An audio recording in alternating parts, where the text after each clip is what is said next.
me get this. Recording in progress.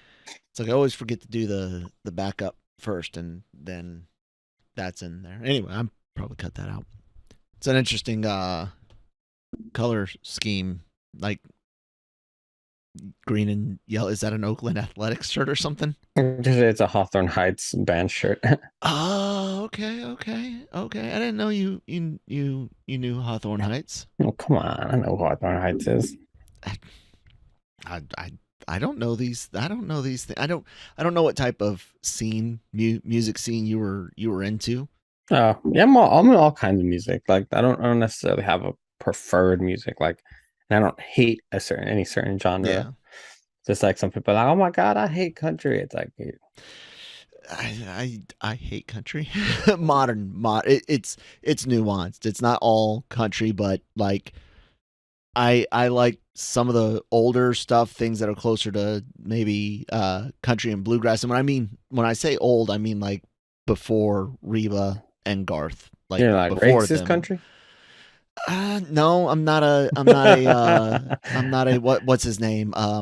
God, there's like three Hank Williams. I'm not the world's biggest Hank Williams fan himself, but closer to that style, not lyrical content, but style. Maybe. Uh um but no, like I don't know. Like growing up, my mom was big into country music and was obsessed with, like I said, Reba McEntire, Garth Brooks, Shania, freaking Tracy Lawrence, and all of that. I never related. I didn't own a truck. I didn't cheat on my girls.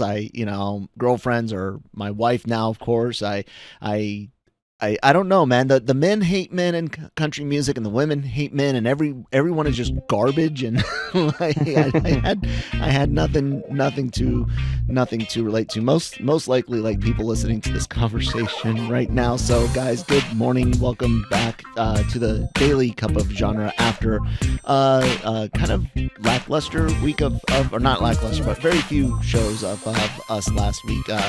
Busy, and then I had the trip out to Hollywood this weekend. Please, if you're watching on YouTube, hit that red subscribe button, and thanks to all 825 that are subscribed so far. We really do appreciate each and every one of you. If you're listening on the Genreverse Podcast Network and on your favorite app, please be sure to give our channel a follow. Check out lrmonline.com for all entertainment news, needs, and opinions. I'm Kyle. That's Manny, and it's Monday. Mm-hmm. And before we get into the box office, which Manny and I are excited because we were wrong. We were wrong about Black Adam, and that's a good thing for theaters specifically. So, but before that, I just wanted to talk about my trip out to Hollywood. Crunchyroll invited me out to check out the premiere of the English dub version of One Piece film Red. It was a very cool experience to see a premiere, to see something that's not even going to be released. The English dub is hitting November 4th, if I'm not mistaken. And it was fun. The experience was a lot of fun. The after party, meeting some Crunchyroll execs, PR agents, Bill Desolate. I'm messing up his last name. He's a animation writer over at IndieWire. Had a great conversation with him, and it was a lot of fun talking about not just anime, but all animation. We talked about studios like Leica and stop motion puppetry. We talked about Disney and a new renaissance. He mentioned some really fun things about past movies. He's interested in what Disney's doing in the future. We talked about Strange World. It was cool. It was a lot of fun. So the movie, I'm not the world's biggest One Piece fan. I think the manga is better than the anime. I've only seen a dozen or so episodes of the show because it's daunting. Whether you like it or not, just the idea of something 1,000 episodes, deep is daunting. But the best thing about it was that they kept the Japanese music. So it's an English dub. All the voices are in English, but the music, the singing, they kept the original Japanese audio, which for me is a big deal because how do I word this? So this is not a statement on the quality of localizations. This is a statement on kind of like the science of music, if you will. Vocals are an instrument. They're as much as an instrument as the guitar, bass, drums, or piano, whatever, what have you. And when you write a song and you sing it in a particular language, the song is built with that in mind, and localizing it kind of changes that structure. It makes a lot of things sound off, and I'm not just talking how you might get wonky translations in the back. It's the actual physical structure of the song, and that's for anything. That's taking English and turning it into Japanese or Spanish. It's taking Spanish or Japanese and turning it into English. If a song's written with both, it will generally flow better than if they then try to sing the whole thing in one or the other, because it's a physical aspect of the song, if you will. So I really applauded Crunchyroll, who's distributing with Sony here in the States, for doing that. So yeah, those are my thoughts. The overall movie, not for me. People seem to really enjoy it in the theaters. It wasn't bad by any means. It was just it was a musical, and I'm not the world's biggest musical fan, so it kind of had a steep hill to climb, but I really did appreciate that one aspect of it, and the spectacle shots were a lot of fun. It's my first time seeing a shonen series like One Piece on a big screen like that. So, yeah. Cool. Glad you got to do that, man. Yeah. What'd you do this weekend, Manny? We caught up on a lot of old school horror. Nice. So still on that track. Yeah. So we Friday the 13th, part 3. So I got that started getting a little bit better. Hockey Mask finally shows up. Finally. And then I had never seen The Exorcist. Watch that. Okay, the original. The original one. What'd you think of that? I saw that way too young. Oh, I'm sorry. I thought, Jesus, what a movie to make. Way back when. That probably was super controversial when it came out. It very much was super. And you know what's funny is I think what bothered me the most was the subliminal images of the demon. Because those kind of caught me off guard a little at times, and I was like, wait, what the hell was that? And I was like, wait, you saw that too, right? That was well done. And then of course we've been watching the show called Midnight Club, which is really good on Netflix. And then of course we saw Black Adam. All right, well, I would be remiss if we didn't get your opinion on Black Adam before we actually talk in depth about its 140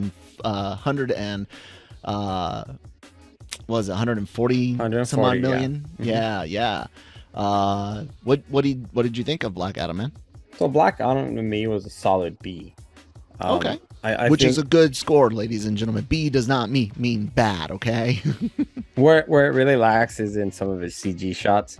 But I don't know if there was enough there to bother general audiences, but there were some transitions from wide shots to close-ups to The Rock. Oh my Black God. Adam. No, Manny, we are so wrong. Why? It's 140 million worldwide. Yeah. Our domestic, we overestimated their domestic. Holy crap. Oh yeah. So this was not as good a weekend as I thought. Whew. No. Okay, go ahead. Keep talking. You're fine. Yeah, so it's a solid B. Some of the CG shots were kind of bad of him close up. But other than that, Dr. Fate almost steals this movie. Man, what a character. And I've always liked him, but mainly because a lot of times in our stories he comes in and really saves the day after the Justice League can't get it done. It was nice for them not to spend so much time introducing every character. It was just like, hey, this is your Justice Societies, figure it out as you go along. And if you want to know more, there's comic books that you can read. That's a good way to kind of do it for some of these characters. I kind of like that. And then yeah, it wasn't anything too spectacular, but it was kind of a breath of fresh air to see it being self-contained and not trying to be something bigger than it needed to be. Like it didn't, like besides the fact that Amanda Waller called in, there was nothing to say that, oh, this is a giant part of another universe. Of course, at the end we got the tease, but it never was a distraction throughout the story. And we didn't need to tease anything in the future during the story. I hate how some movies do that now. I'm looking at you, the competition. And so, yeah, his introduction was one of the best character introductions I've seen in a while. Like that opening sequence when he first hits the screen was amazing. I loved it. And so my the thing that was kind of annoying, but I get it because this is Shazam's counterpart, is that kind of like Shazam has his buddy kind of guiding him along and with him throughout his journey.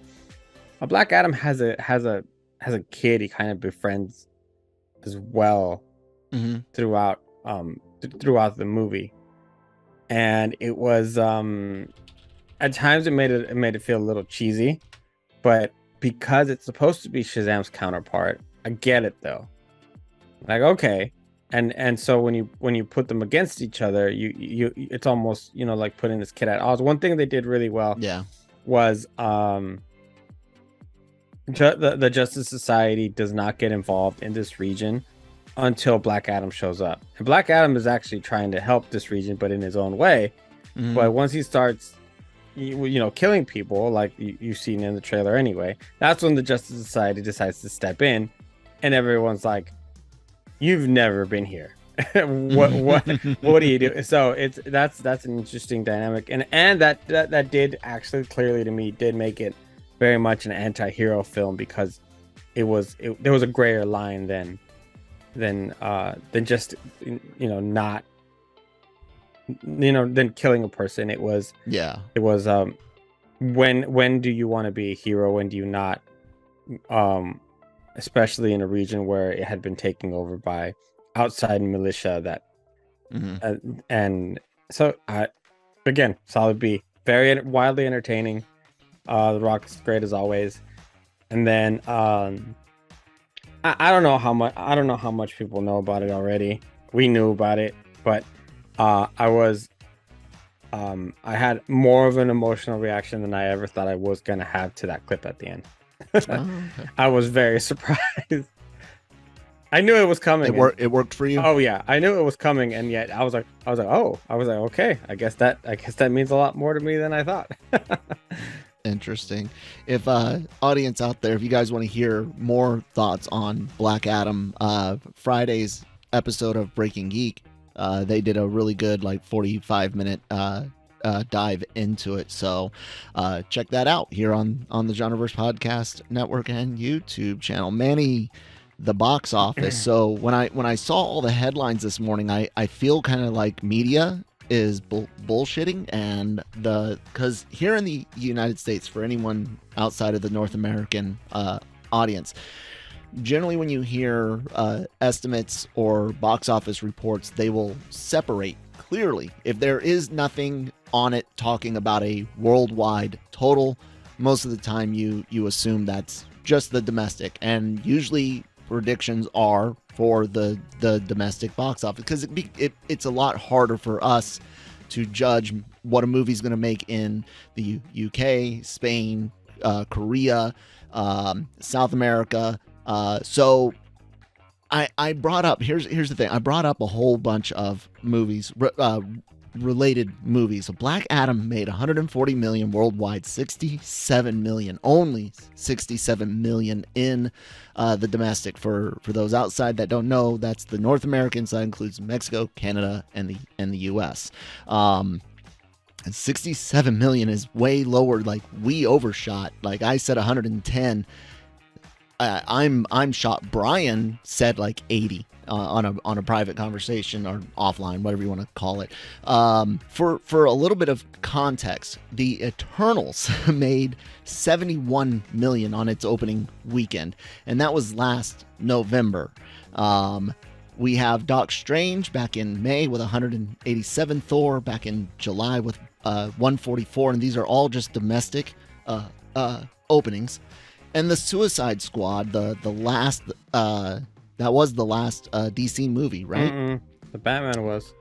Oh, the Batman. That's right. Okay, so I'll put the Suicide Squad made 26 million. You're right about the Batman, and Suicide Squad was one of those with Rated R, HBO Max and rated R, but the Batman brought in on its opening weekend 134. So putting that into those perspectives, that's not good, Manny. That's 67 million for Black Adam. Looking at that, dude, that is not. Why do you think this has a small drop and that word of mouth will play and it'll get some legs, or what do you think of that, Manny? I think so. I think those initial critic scores had a lot to do with kind of the drawback, but what we're seeing is the fan reactions, the audience reactions would have it. What I think is it's at an 89 or a 90 at this point, or 88. I'll look it up. And so it's interesting. I'm just wondering what that it's at a 90. 90. 2,500 audience reviews, 217 from critics at a 39. Yeah, but I think it'll be fine. I think it'll have a couple of weeks of some legs until Wakanda Forever hits, and then everybody will forget about it. Overall, it's not good. Oh my God, Warner Brothers, you're in danger. They're not Warner they're Brothers. Not in danger. They're fine. It's a good movie, and honestly, I think it will have some legs, because I hope so. I know that today I'll probably be talking about it with a few people maybe who casuals who haven't seen it, won't see it yet. But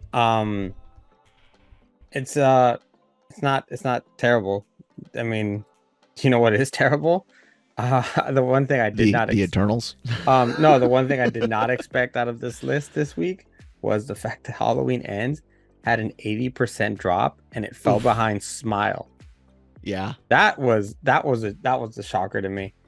So I was very I was shocked to see that. But then again, the word of mouth of that movie has not been kind.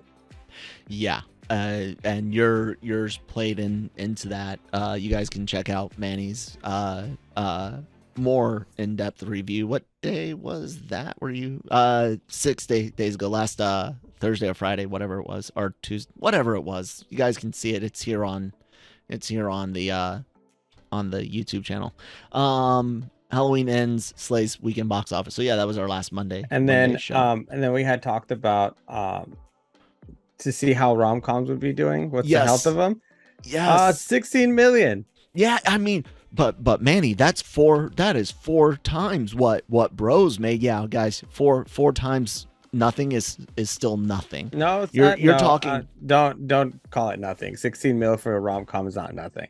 Well, no. What I'm trying to say is that we said that rom-coms are not doing well these days. We went back and saw that Crazy Rich Asians was the last big one. This has 2 of the biggest rom-com names there are, Roberts and Clooney. And yes, Clooney's known for much more than just rom-coms, but he's got street cred with that. He's got he was sexiest man alive, I think, a couple of times, or in different magazines or whatever. He's always been seen as a sex symbol for many women and men, but Roberts, I mean, she's again one of those, you know, classic names for rom-com. So 16 million in the grand scheme of things these days. Yeah, that's nothing to laugh at, but it's not really that much, and it's not what rom-coms used to make at theaters at all. Yeah, but that's not what like all movies used to make in theaters at all. I mean, when a horror movie makes over 20 million, which this is just only 4 million short, we're super excited. Very these excited. days. So I get that, but what I'm saying is that it doesn't. The whole bros thing of no one's supporting our movie. Look, guy, it's because it's a rom-com, and those are just not. And not only that, it is a more niche rom-com. And then there's this big fact that a lot of people find Billy Eichner just annoying. There's that too. The way I understand, I don't follow him that much to know whether or not audiences like or dislike him. I just know the man on the street stuff is really fun. But the whole idea that people were refusing to watch, no, people just don't watch rom-coms in theaters much anymore. And 16 million, while in the context of people not watching it very much anymore is exciting, it's still not that big of a deal. Well, actually, back to the actual big deal though is yes. This did like it's not good. Well, actually, for if you want an apples to apples comparison for Black Adam, Shazam did 53 million on its opening weekend, and it's considered one of DC's best. It's my favorite. Yeah, it's my favorite. So, I mean, what did that one go on to finish? 366 worldwide. Oof. Yeah, that's rough. So, I mean, but to be fair, that was I mean, who actually had a lot of hope for that? I love it. Don't get me wrong. I like it. It came out in a time where a lot that just like everything's kind of wonky. That's what I'm saying. Who had a lot of hope for it? Not that many people, you know. Yeah, it's a shame because it's a fun movie.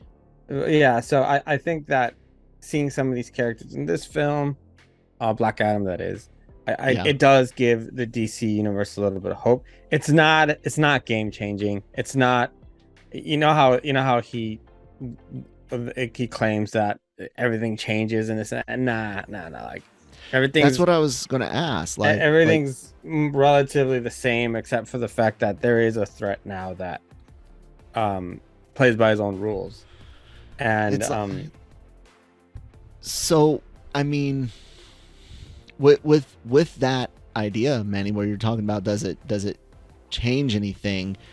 So we hear all these reports last week about all the changes coming to DC, a new Man of Steel, that the Rock was a heavy pusher for Cavill's return. With these types of numbers, man, like that's what I'm saying with, you know, danger, Warner Brothers, danger. You needed something more than this. No, I think that right now what's important is not the money, and I say that, you know, cautiously, but they really say that one more time, Manny, for the camera. Say that. What's not important right now for this film. The money is not the most important thing. The most important thing is for them to get people's trust back, get fans' confidence back, because I mean everything's been so wonky as far as announcements, as far as delays, as far everything. People have no reason to trust a DC movie as far as fans, because of all the changes and no direction, no leader, no real plan. But that's I think the lack of planning right now is okay, because we can see that the lack of planning is the over planning is biting Marvel in the butt a little bit. Yeah. So to put out a movie like this, to have so many fans come out, support it, as far as reviews and liking it, I think is worth a lot more just in this case. reviews don't pay the bills, man. Dude, Reviews it's do not pay Warner the- Brothers. They've already have a couple of other films in the can. Just to like, it's fine. Like I said, Shazam did about the same. Yeah, and Shazam only cost 90 million. This is a $200 million movie. So that means you need on how we average things out in the industry. People usually take the production budget, times it by 2, and say that's your break even point. It's a little more nuanced. It'll definitely be fine then. 400 worldwide. We'll see. It's gonna it'll be fine. But I really think that they need to gain a lot of people's trust back, and this is a really good way to do that. Doing certain things in the movie that I won't talk about, and just showing that they can show characters like Dr. Fate and Hawkman and kind of making them interesting, and then kind of having that cohesion with the rest of DC. It all comes down to from here on out. Okay, like is this a path that you're heading? It's gonna be fine. I think that this was a good way to show that, hey, we're still making DC. Like, I went to the theater and went like, oh, when was the last time I came here for a DC movie? Like, and I almost forgot that it was the Batman in March. Yeah. So it was really nice. Good. That's a really good movie. Also, it's cool because like the last few Marvel movies have not been very good. So like it was like, okay, cool. Like I got superhero movies back a little bit. And they were different. It was different than what Marvel does. So I'm not that worried about it. Zaslav is a money guy, and I could see him seeing these reports on this movie and him just being upset about it, I guess. Nah, I don't think so. As a matter of fact, they've been putting a lot of things on all their media saying how excited they are at the fact that people like it versus what the critics responded to. I talked to a few people, and nobody disagreed with the idea that if this had a Marvel logo before it, it'd be about 15 to 20% higher as far as critic reviews. It does seem like that it normally would be. We looked at those last week. We went through and even things like Thor the Dark World were in the 60s. And you know the funny thing is because of those critic reviews, I went in there with kind of more of a harsh eye to like ready to catch things that I hated. Defensive. A little bit like, all right, what are you gonna do to like upset me? And like I said, besides really the CGI at some points where I was like, oh, that I didn't like the way that looked. Storytelling was fine. The kid was kind of annoying, but I get it. And it was, dude, it's a like, what do you want? It's a superhero movie. One of the other conversations I had this weekend is like, how do you can you really grade a movie under the same scope, like an Oscar nominated movie versus like The Terrifier, where they have very, very different roads and very different things that they want to do. Where we're going, we don't need roads. Sorry. Yeah. Anyway, so reviewing movies is always interesting. So I can only speak for myself, but I try to go into the box that a movie comes from and review it like that. But that doesn't mean that. So what do I mean by that? I look at a horror movie as a horror movie and rate it as a horror movie, but I'm still looking at the same things that I do for a comic book movie. I'm looking at cinematography, but through the scope of what do the great horror movies do for their cinematography. I'm looking at sound design and music. I'm looking at the acting, but again, all within the scope. So that means that a horror movie that is 9 out of 10 for me, it's an A.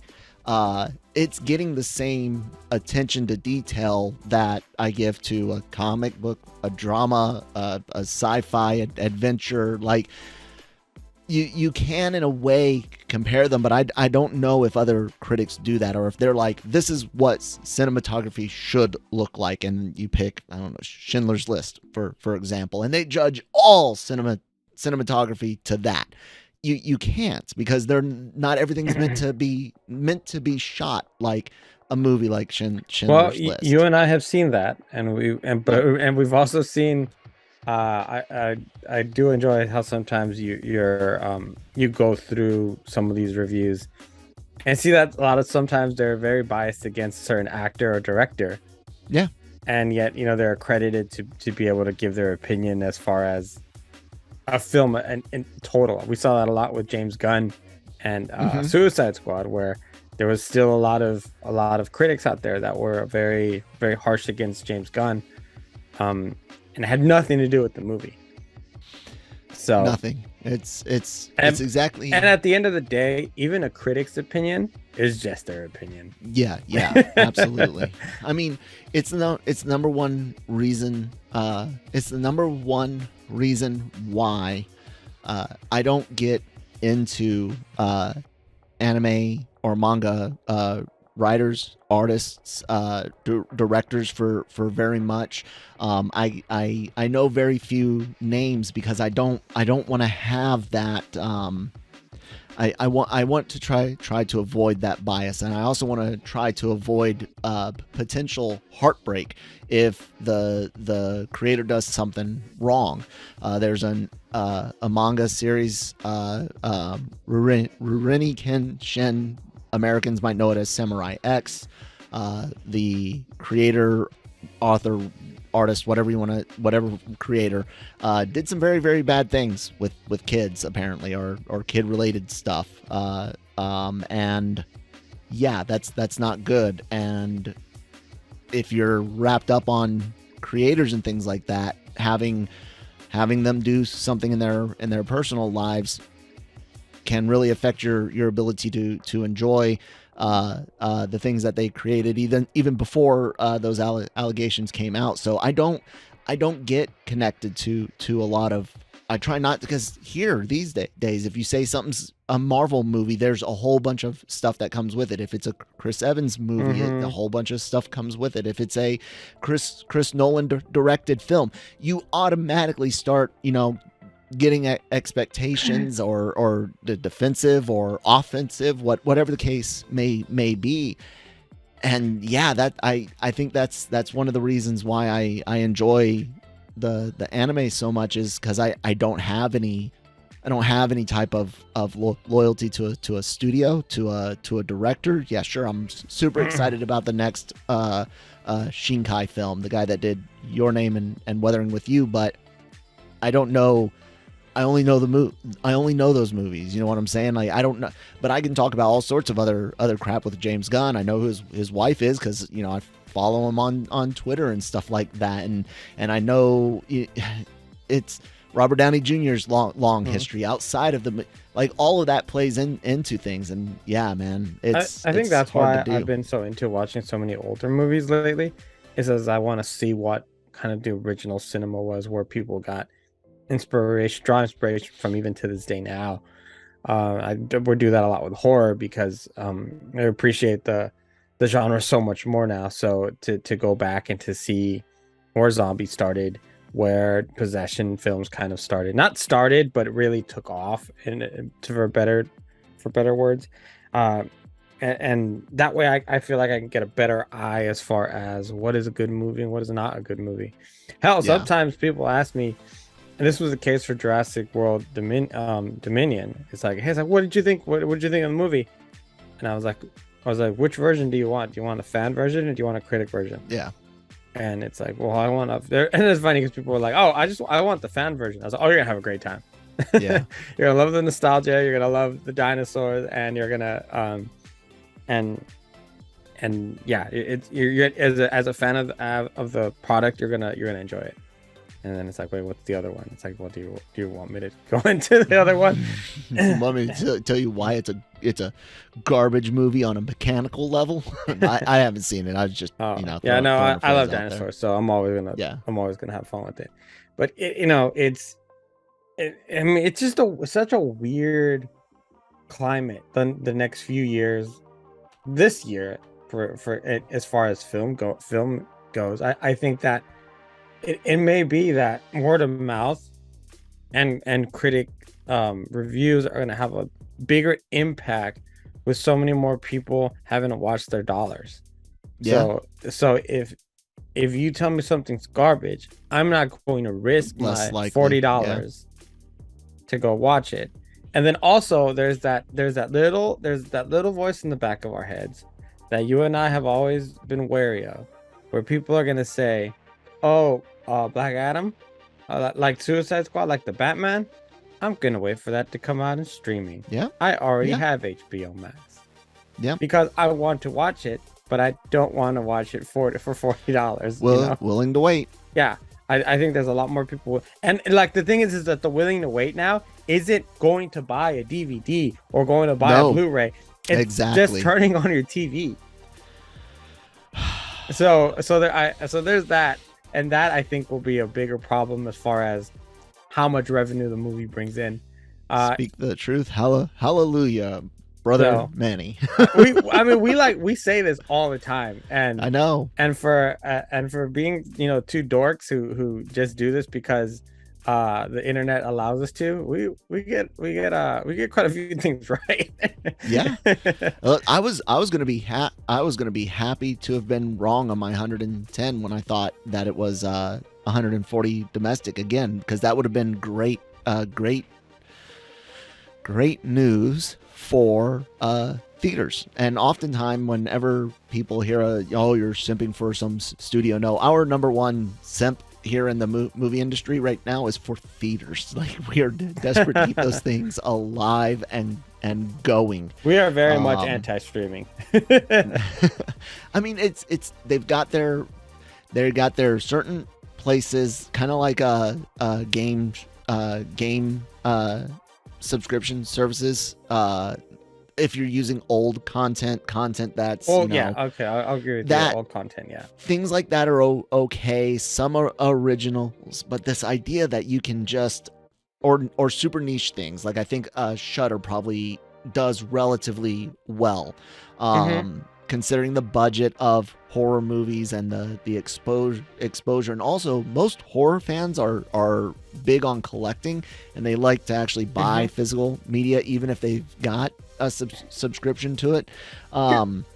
So there are very, very few, but this idea that you can support $200-300 million movies on subscription fees is idiotic and naive.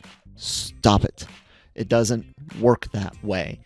Yeah, I have a Switch, and I've actually bought a couple of games on their like e-store or whatever, and it makes me kind of dirty because like I can never like have a I like carving cartridges and if they shut down the Switch store like they do with the past Wii U store and the 3DS or whatever store, DS stores or whatever, you can't have it anymore. You can't buy it. You can't, if your Wii U dies, and all those games are gone now. You know, it's like, well, they do have, shocking. They do have your Nintendo kind of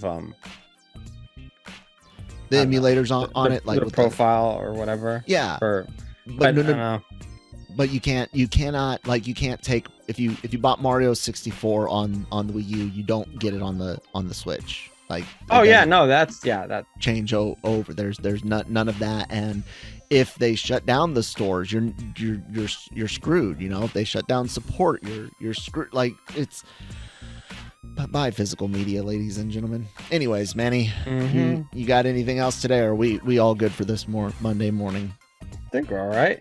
Nice. Yeah, I think we're good.